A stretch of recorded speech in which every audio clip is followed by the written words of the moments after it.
Manny is planning on applying for a mortgage this year, and he's heard through the grapevine that once he applies, there are some things he should not do.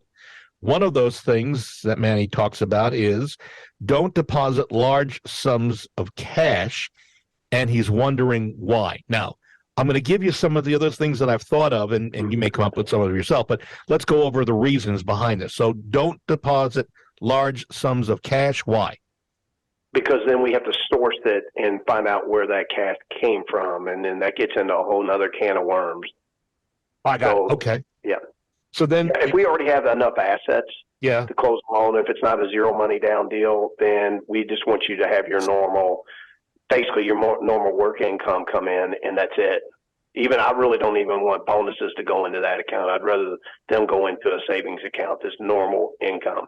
All right. So why would Manny or anybody else who's applying for a mortgage not make any large purchases? What does that fall over? Right. So if you make a large purchase, if you pay cash for it and it doesn't come out of the checking account or the savings account where you verified the funds to close on the house for the down payment, then we're okay with that. But I'd rather them stay out of that. But if they do make a large purchase and get it financed, and we just talked about debt to income a little bit earlier, Bob, yeah, that opens up a whole nother can of worms. Then we have to rerun the file to make sure it's approved.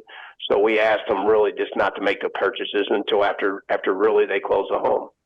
How about co-signing a loan for anyone? What would be the reason? Yes.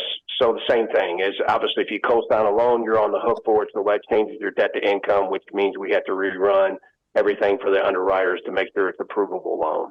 So also, how about switching bank accounts after you've applied for a mortgage?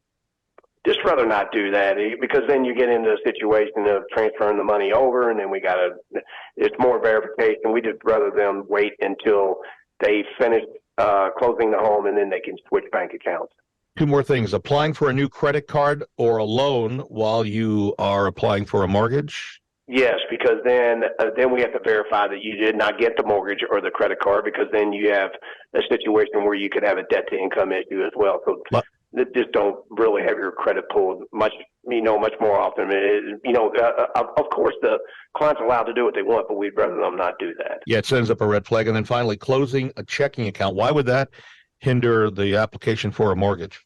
Well, if it's the checking account we use to store the funds, and that's where that would get difficult. If it wasn't for that, then we wouldn't have a problem with it. But we just rather kind of keep everything status quo. We don't even want, like, if somebody has a medical bill to pay off or a collection, we just want everything status quo until we pay it off, and then they can negotiate those things out after that.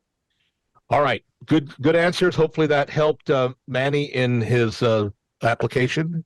You can always go to Swan and apply there too.